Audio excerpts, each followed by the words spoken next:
update and call to action. We're going to jump right into it because we do not have time to waste. So much is going on. And I'm so thrilled to be joined by our DNC chair, Ken Martin, and our esteemed leader, Hakeem Jeffries. How y'all doing?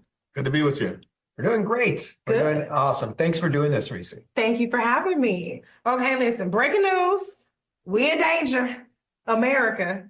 We have seen the news, which has now been confirmed by the White House, that our Defense Secretary Pete Hegseth, along with others, including Vice President J.D. Vance, were in a signal chat, which I will add is not where you exchange classified top secret information, planning out the details of a launch on Yemeni Houthis militia.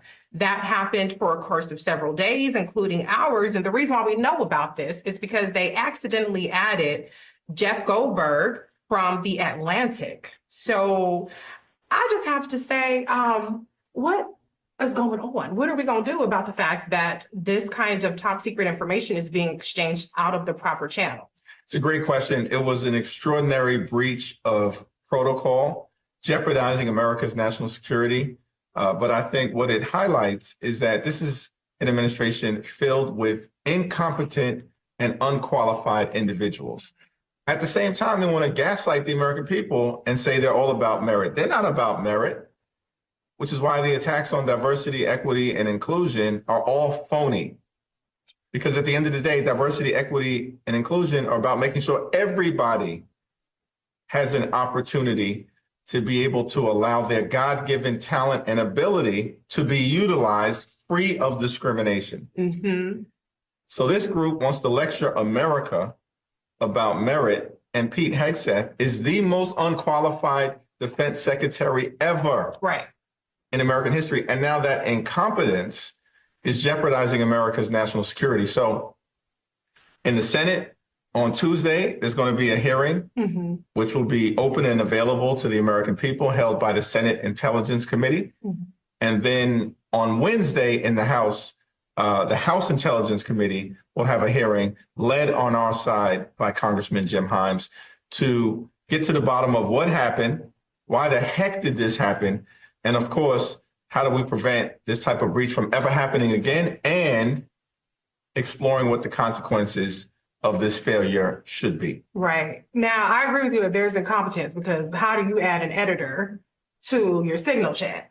But the fact that it was done on a signal chat, there's a certain deliberate way of skirting around the system. And we're seeing that pattern with this administration. There's incompetence, but there's also an intent to flout the laws that would normally land somebody else in jail. Are we going to talk about that part, about the fact that they know better and they're choosing this route after butter emails that us to death and private servers? They're doing this knowing that's not the protocol. Yeah, it's a really important observation.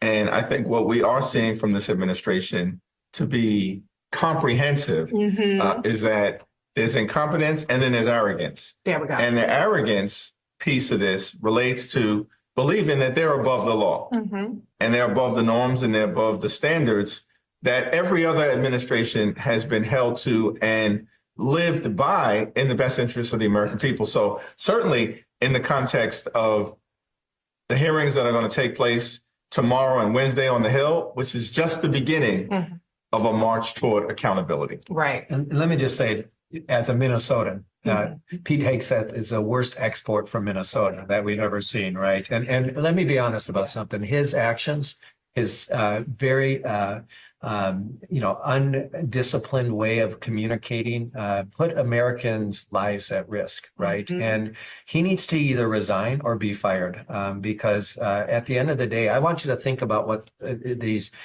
folks, Elon Musk and these teenage Doge brothers are going around to the Social Security Administration, to the IRS. They're accessing all of this private and confidential information on millions of Americans. If they can't even keep our war secrets private and confidential, how in the hell are we expected to believe that they're going to keep our private information confidential, right? There's more to this story that needs to be told. And at the end of the day, there needs to be accountability. And I'm glad that Leader Jeffries and the House Democrats and folks in Congress are going to do that. But there's a lot more questions that need to be answered. And Pete Hegseth needs to resign or be fired by Donald Trump. Absolutely. At a minimum, the National Security Advisor, Michael Waltz, he's the one that added people to the chat. He needs to be fired Yes. too. In normal times, that would happen, but we have to keep calling for it, regardless of how arrogant they are and they think that they don't have to follow these rules. All right, let's move on though, because we are here because there's a call to action.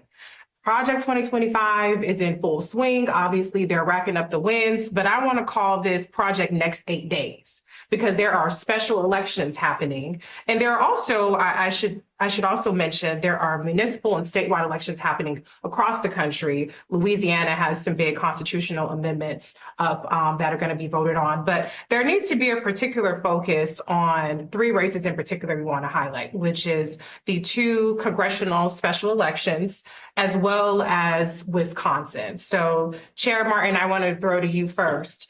I know that it's a heavy lift in Florida. Why are the Democrats focusing on this? Why is it so important to have a show of force in these? Well, it's really important. You know, look, special elections are low turnout affairs and anything can happen. What we've seen in recent weeks is Donald Trump's approval ratings, his favorability ratings are dropping quite precipitously.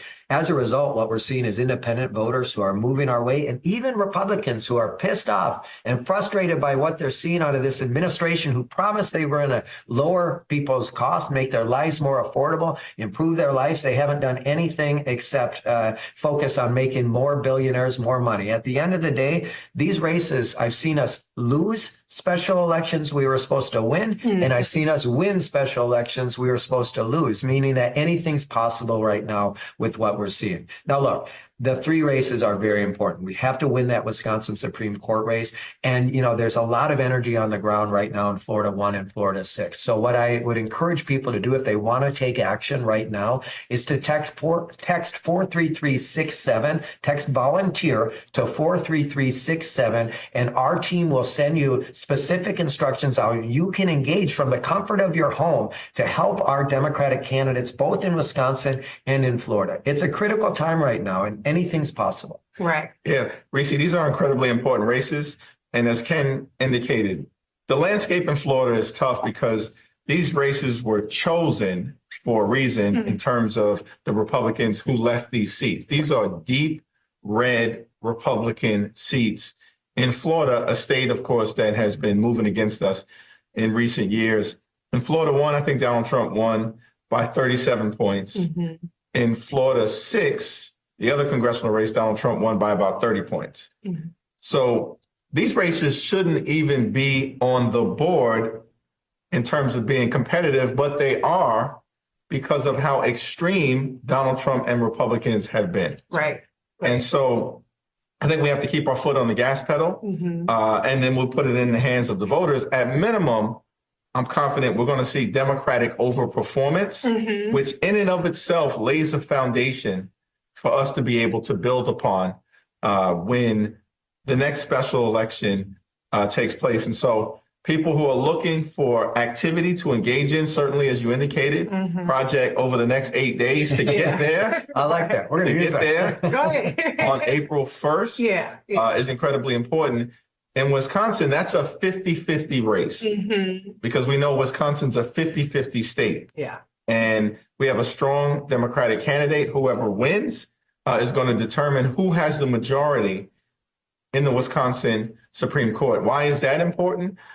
Because there are gerrymandered congressional lines right now in Wisconsin. Wisconsin's a 50-50 state, as I mentioned, but there are 6 Republicans and only 2 Democrats out of an 8-person delegation because the lines are broken. Right.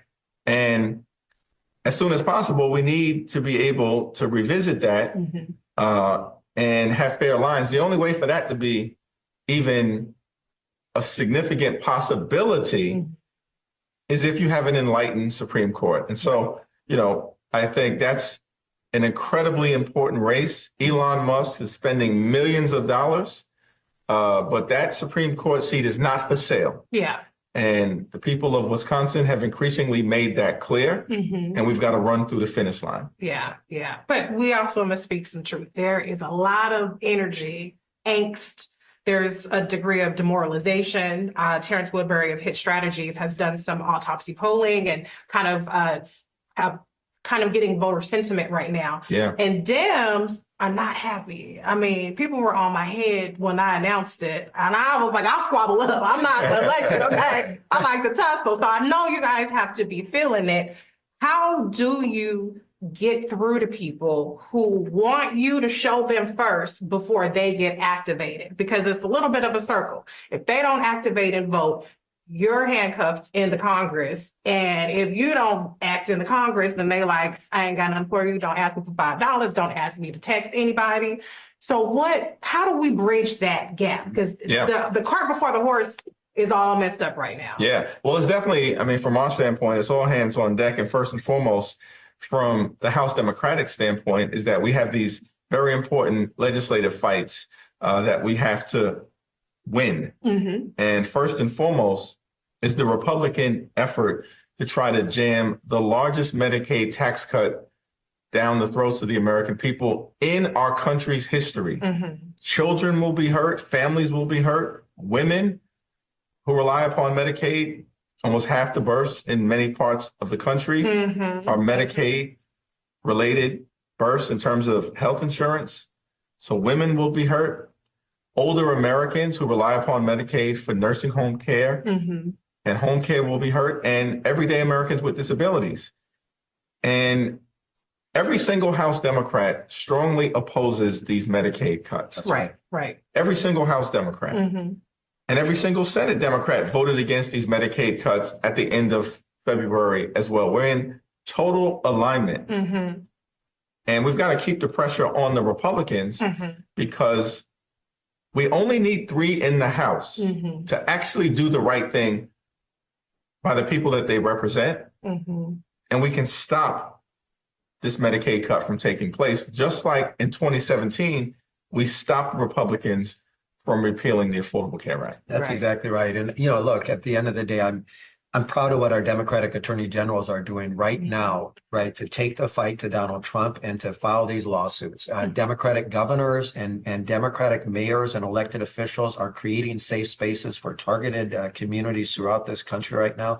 And our members of Congress right now are standing up and leading the fight against these devastating cuts on Medicaid and Social Security. And so the idea that Democrats aren't fighting just isn't accurate. I mean, the DNC has stood up 50 town halls in 50 Republican districts, because if the Republicans aren't going to listen to their constituents, God damn it, we're going to listen to them, right? We're going to give them an outlet to be heard, because we live in a democracy, and that requires elected officials to actually meet with their constituents and to hear their concerns right now.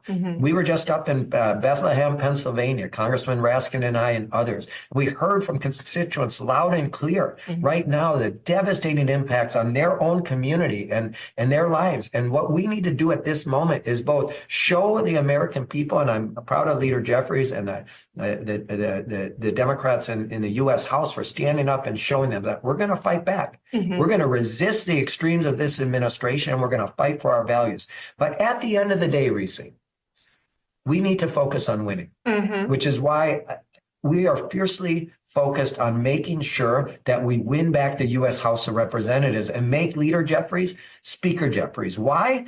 Because at the end of the day, there's no brownie points when you come in second. Yeah, there isn't. You can't build power around our values and improve people's lives unless you're in the majority. And the surest way to stop Donald Trump and Elon Musk and J.D. Vance in their tracks is to win back the U.S. House in 2026. And that's what we're focused on. And again, for folks listening at home, 43367, text volunteer to 43367. If you want to join the fight alongside me and Leader Jeffries and thousands of Democratic elected officials throughout this country, join us. We need everyone.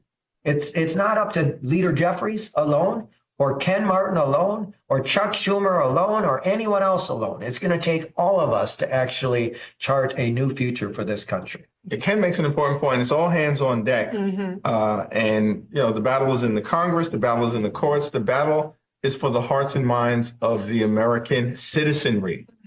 And that's one of the reasons why I'm so thankful that Ken and the DNC are taking these town hall meetings into Republican districts where Republicans are refusing to interact with their own constituents. Right. In fact, House Republicans and their leadership has explicitly told Republicans, do not do any town hall meetings. This is extraordinary because they can't defend their position. They can't defend the inaction on the economy. They're not bringing costs down. Costs are going up.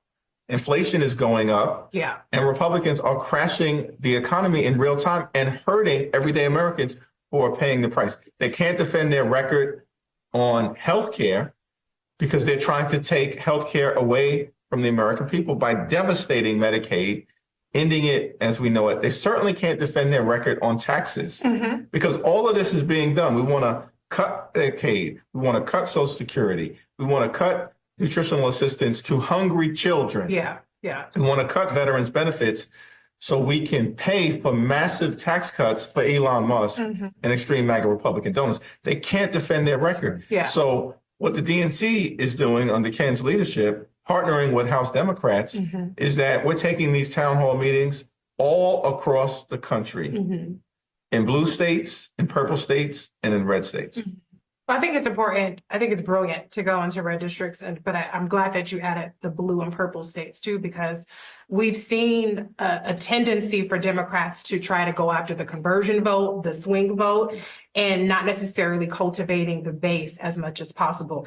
And I think that we can't wait until October, September 2026 to start showing up, okay, we see y'all again. That's right. Yeah. So what kind of investments are you all making to ensure that the base, those, people want to call them blue MAGA, whatever the situation may be, the people that reliably show up and do the volunteer, that they understand that these efforts are not inspired, are not in opposition or mutually exclusive to cultivating them and hearing them out. Yeah. Because I see some Democrats catching some heat in their Democratic districts as well. Yeah. Well, we definitely understand. Listen, what Donald Trump is doing is unleashing this flood the zone strategy, which is designed to disorient people. I mean, in many ways, what we're seeing is the intentional infliction of emotional distress on the American people. Right. Because of the daily assault on the economy, the daily assault on Social Security or Medicare or Medicaid, the daily assault on democracy, the daily assault on the American way of life. And so it's, of course, important for the people that we represent to hear from us as well with a high degree of intensity. And that's one of the things that we are encouraging members to do, which is why last Tuesday across the country, House Democrats held a Medicaid Day of Action where there were town hall meetings, in-person visits to hospitals or to nursing homes or the community health clinics, press conferences all over the place, spending time with the people that we represent. There were more than 100 different events alone that House Democrats held last Tuesday, March 18th, this Day of Action. A total of more than 150 events all across the country, and we're just getting started. Yeah, let me say, when I ran for chair, one of the things I talked about is getting the DNC out of DC. And it's a mindset, right? The idea is we have to get back to connecting with voters in the states. I wrote the 57 state party strategy, this idea that if we're going to turn a red state to a purple state to a blue state, we have to make investments of time, energy, and money.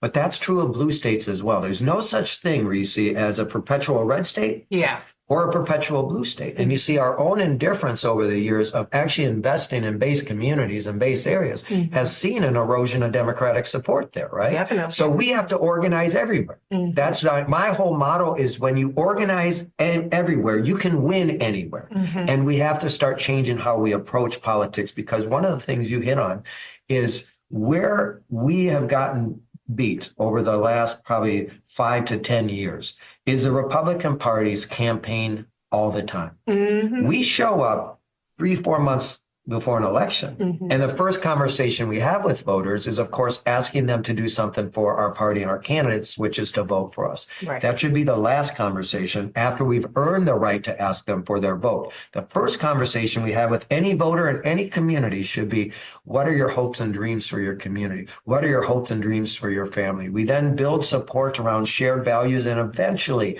we introduce the idea of voting for our candidates and our party. We should do what we do in Minnesota and other states around the country where we're investing in year-round organizing. Mhm. We're investing in a permanent campaign where we build trust with voters around our shared values. And that's going to take time to do, but we're already standing that up at the DNC. We have to change the way we approach politics. It cannot be a transaction with voters. Yeah. It has to be a relationship around shared goals and aspirations. That's what Leader Jeffries is doing all over this country, and our House members. They're traveling throughout this country along with me and other Democratic leaders to make sure that we're not only are we listening, but we're engaging in that conversation earlier than ever before. Mhm. It's not, we can't wait until 3 months before an election to start our campaigns. We Yeah. have to be campaigning all the time. Well, I like to hear that because I feel like credibility is cumulative. It's not a viral moment. It's not just a clip. Sometimes those viral moments don't come, but because people have done the work and they've invested in people in those communities that do the work and they have that credibility, then there's a little bit more of a softening, a little bit less of the dukes up and ready to hear the message. But let's get back to Project Next 8 Days because you guys have been to work and there's a lot of work. I want you to help connect the dots for people though, because I'm just going to be honest. Not everybody's a bleeding heart liberal. And so they hear Medicaid cuts and they hear food stamp snap because they're like, what's that got to do with me? I got insurance in my job. So help people understand how critical these programs are in terms of the U.S. economy, the healthcare infrastructure, helping provide those economies of scale, helping those hospitals be there so you with your private insurance can go there and get your healthcare. Help people understand that this isn't just charity. Yep. This is very much necessary so that our healthcare system doesn't collapse, so that our economy doesn't collapse. Yeah, no, it's a very important question, that the effort to visit these draconian cuts on the American people in terms of Medicaid will impact everyone, either directly, and about 90 million Americans get their health care through Medicaid. Mhm. So that in and of itself is about 30% of the American people. Right. So everybody's got somebody in their family Mhm. or in their friendship network, close friendship network, who gets their care from Medicaid from the beginning Mhm. through to the end of life. Mhm. Now, that's direct, but because so many different hospitals have such a significant percentage of their patients who rely on Medicaid or community health clinics, Mhm. and certainly nursing homes. In fact, about 2/3 of nursing home patients, our parents and our grandparents, rely on Medicaid for their nursing home care. Mhm. So if you were to devastate Medicaid, Mhm.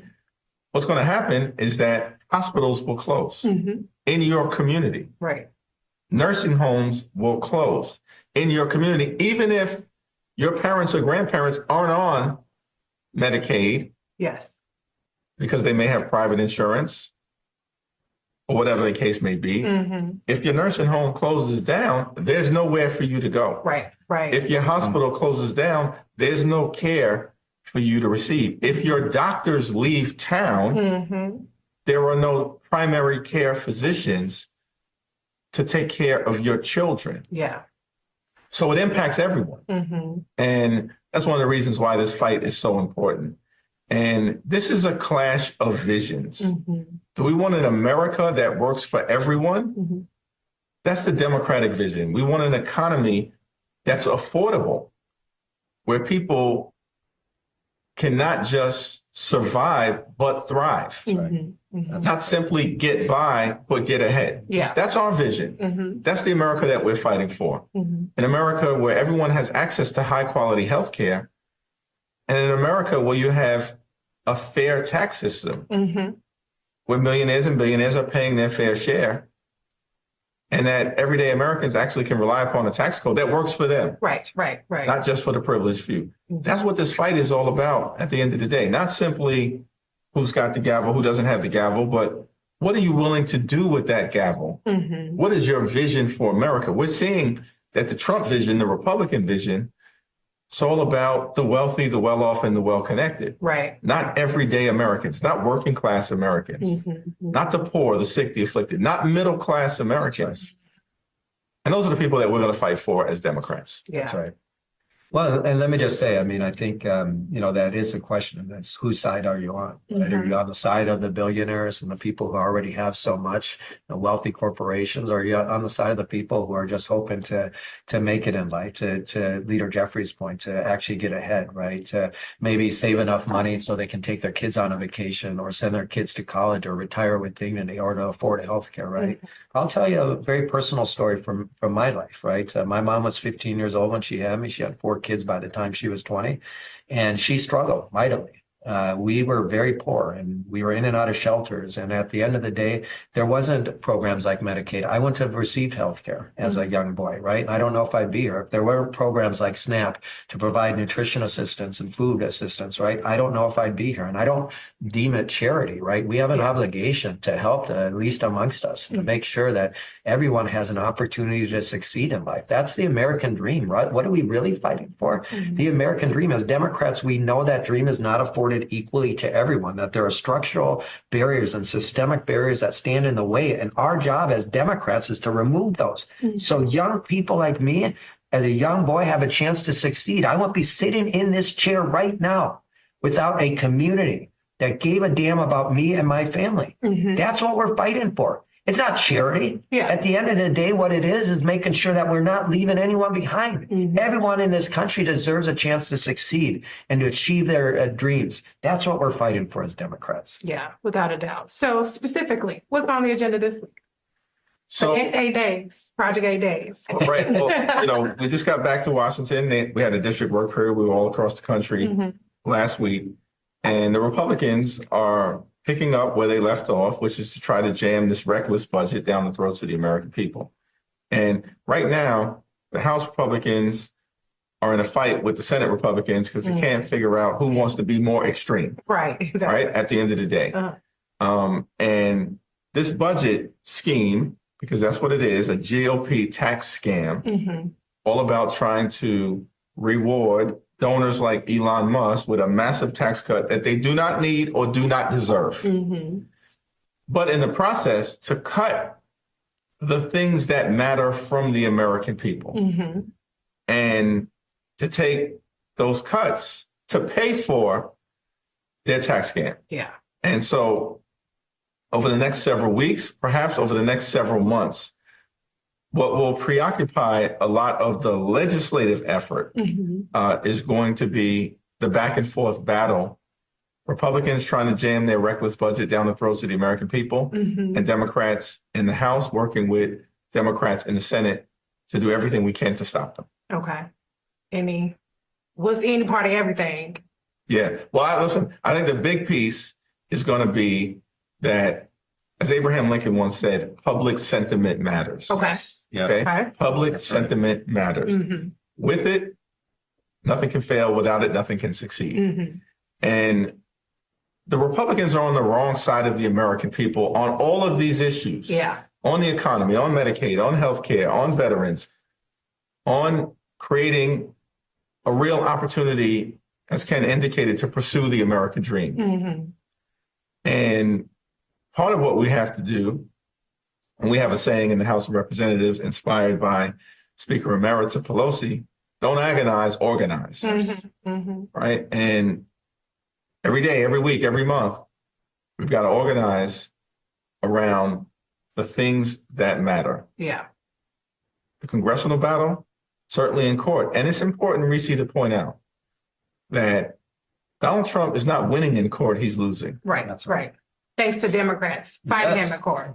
Thanks to Democrats fighting him in court, Democratic attorney generals partnering with advocacy groups, democracy reform groups, organized labor, civil rights groups, working closely and hand in hand on strategy.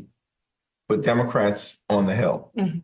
And so Donald Trump is losing. More than 125 or so lawsuits have already been filed Mhm. against at least 50, if not more, unconstitutional and unlawful executive orders. And Trump's not winning those fights. The American people are winning. Right, right. Now we're going to have to make sure that those decisions get enforced all the way up Mhm. through the Supreme Court. And that's one of the things that we're working on as congressional Democrats, making sure that we can hold the Trump administration accountable for not breaking the law and violating court orders. And if that happens, that there are real consequences Okay. that back them up Mhm. from any effort to try to undermine judicial decisions that are made. And by the way, all this talk about impeaching judges who disagree with Donald Trump, it's not happening. Mhm. It's not happening. Not a single Democratic vote exists for it in the House. Not a single Democratic vote exists for it in the Senate. It's not going to happen. And Period. judges should not feel intimidated. Period. Full stop. Yeah. Okay. I want to talk about one more thing before we head out. I was watching March Madness and I was like, oh, Lord, here we go again with these political ads. I thought we had left at the World Series. But Donald Trump or supporters of Donald Trump are running ads during March Madness. Yes. This is a whole new world that I didn't know that Donald Trump did all these fabulous things, including he ends it that he's going to make cancer history.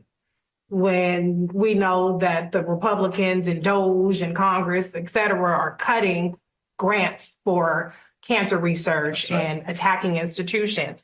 But it did make me wonder, like, okay, wait a minute, well, where are the Democrats at in terms of the counter messaging? You know, is there a strategy to get on air at any point? You know, how are you all focusing on the fact that there is so much disinformation? They're taking credit for things that haven't happened. They're lying and saying things that are happening that aren't. What is the actual strategy to combat that? Let me say, we actually are just standing up this week our war room, right? And really focused on four things in particular. One is combating misinformation and disinformation. This is really critical because it's pervasive. It's quite substantial, the amount of misinformation and disinformation the Republicans are putting out there in many non-traditional spaces, right? And so we have to combat that. And the old tactics of cease and desist and suing social media companies, that doesn't work anymore. So we have to find new tactics to actually stop this spread of misinformation. The second piece of that is a daily response where we're responding to the soup du jour, whatever BS Trump and Musk and the Republicans are putting out, we need to be fiercely responding to with a response by subject matter experts. We're going to be standing up a people's cabinet with people who can respond to whatever Donald Trump and Musk are putting out that day. The third thing is competing in all of these new information spaces, because the reality is broadcast TV. Look, I'm 51 years old. I still, my kids think I'm a dinosaur because I still read a hard copy of a newspaper. The one thing I don't do, my wife and I, we don't watch broadcast TV anymore. I don't know if you do, but most people don't. And as a reality, we need to start recognizing that we need to go where voters are getting their information. I'm a hunter. People ask me all the time, where do you go to hunt? They think I'm going to give up my favorite hunting spot? Hell no. Where do I go to hunt? I go where the deer are. And in this case, we need to go where voters are getting information. And this is the one thing that we learned from this last election. Republicans have been much more sophisticated, the conservative movement, about actually campaigning in all of these spaces, messaging in all these spaces, and going to where voters and others are getting their information. We have to do a better job of that. And the third thing we need to do, and this isn't coming from the leader, although I'm sure he agrees with me, is we got to take off the gloves and throw a punch. And that's my job, because you know what? I've always viewed the role of party leaders at any level, whether you're a state chair, a local chair, a national chair, is to take the low road. So our candidates and elected officials don't always have to throw the punch. They can take the high road and talk about our vision and what we're going to do to improve people's lives. I'm going to take this fight directly to Donald Trump and to Elon Musk and to JD Vance. And that's what we're doing right now. That's part of this war room right now, is to make sure we're competing in all these new spaces, and we're doing it aggressively, and we're litigating the case against Donald Trump the right way. Now, as it relates to ads, look, I'm only 6 weeks into this job. Give me some time so we can raise some money and do exactly that. You see what he's chasing, by the way, there? He's chasing demographics that we don't typically go after. They did the same thing last year. They were on all the football games, right? They were in these sports spaces that we weren't necessarily advertising in because we weren't chasing that demographic. And then we wonder, why did we lose so much ground with men, right? Yeah. And particularly white men. Well, we're not communicating in those spaces where they're at. Now, I'm not suggesting we do that exclusively. We have to do all of it, right? Yeah. It's part of organizing everywhere. We also need to communicate everywhere. We can't be afraid to be on Fox News, as an example. When I was running for chair, someone beat the crap out of me, some Democrats, because they said, why are you going on Fox News? Why are you trying to appeal to Republican voters? I'm not trying to appeal to Republican voters. There's lots of independent voters that watch Fox News. They deserve to hear our viewpoints just as much as they're hearing the crap that the Republicans are putting out. The reason I say that is we can't be afraid as Democrats to take our message everywhere, in every space, and go after voters and give them a sense of who we are and what we're fighting. Yeah. But I want to just add that everywhere has to be preaching to the choir. Because a lot of things that I heard, my show is on Sirius XM Urban View, and people say, well, they don't have to come to Urban View because, they already know how we're going to vote. And I'm like, first of all, not everybody who listens to Urban View votes a certain way, but sometimes Democrats take for granted the fact that they need to come the same way that Donald Trump will call in to Fox and Friends, whatever, consistently, that we need to consistently engage with people that you think you have, because what I like to say is you may be preaching to the choir, but the choir sings. Yeah. And so if you give them the sheet music, if you give them the song, those are people that are going to engage, and that engagement is going to multiply. So I just want to put that out there. You can come to Urban View anytime. Yeah, I look forward to it, Reese, and it's incredibly important. And we have to do two things at the same time.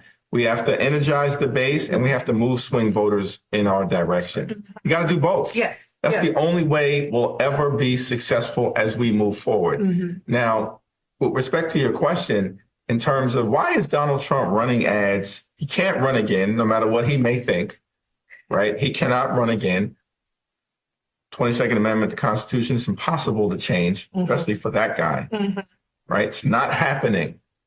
Y'all heard that? Because a lot of people keep saying, oh, he gonna run again. I'm convinced he's gonna run again. But Leader Jeffries is saying. By the way, it's not happening. And if it does, if he can run again, so can Barack Obama. That's right. Let's be clear about that. Let's have a rematch. Right. Right. Let's be clear about that. So now the thing is that his numbers are tanking. They are collapsing in real time because he was elected to improve the economy. He's failing. He's crashing the economy. He's making life more expensive for everyday Americans, and they're driving us to a Republican recession. And so because his approval ratings are going in the wrong direction, they're going down and costs are going up. They're panicking. Yeah. Because the American people are seeing this thing for what it is right now, a failure. That's right. A failure, and we're not even 100 days in. Yeah.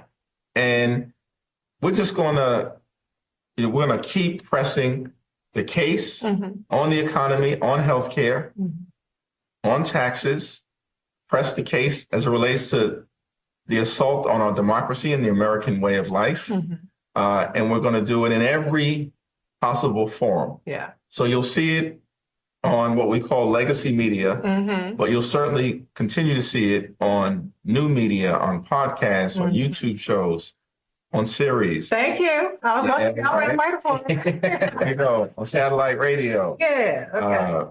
On social media. We've got to be everywhere, all day, every week, every month. Win the day, win the week, win the month, win the year, and then eventually win the hearts and minds of the American people. Yeah. And win the elections that we need to win so we can end this national nightmare and bring the American dream to life for everyone. That's right. That's right. Well, the swing voter is the couch voter. 83% of people who did not vote in 2024, according to polls, do not approve of Donald Trump. We can get some of them off the couch. Yes. And at the ballot box on April 1st in Wisconsin and in Florida, we might start to end this national nightmare. Okay, we're going to close it out. Chair Martin. Well, thank you, Reese, for having us. And I just want to say thank you to everyone at home who's tuning in. And remember, it's going to take all of us in this fight, everyone rolling up their sleeves and doing something.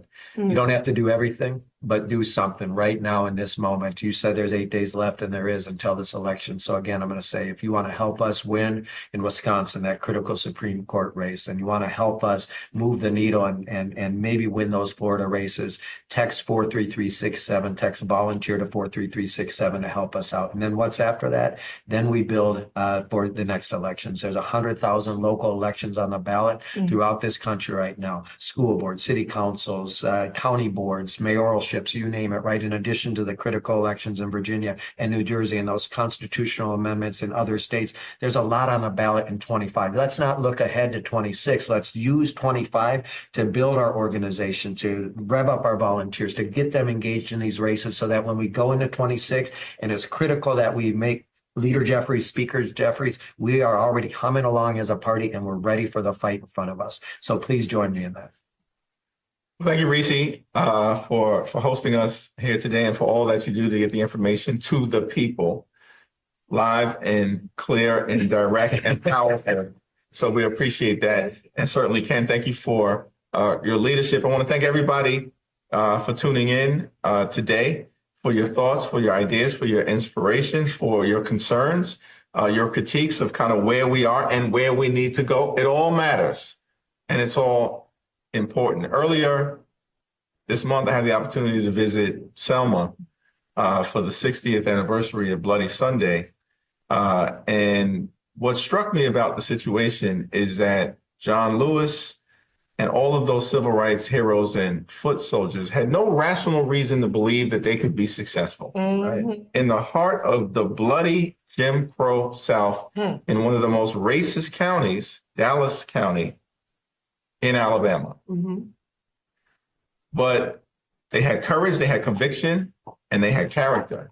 And they knew they were on the right side of that fight. And they leaned in, they showed up, they spoke up, they stood up, and they were successful.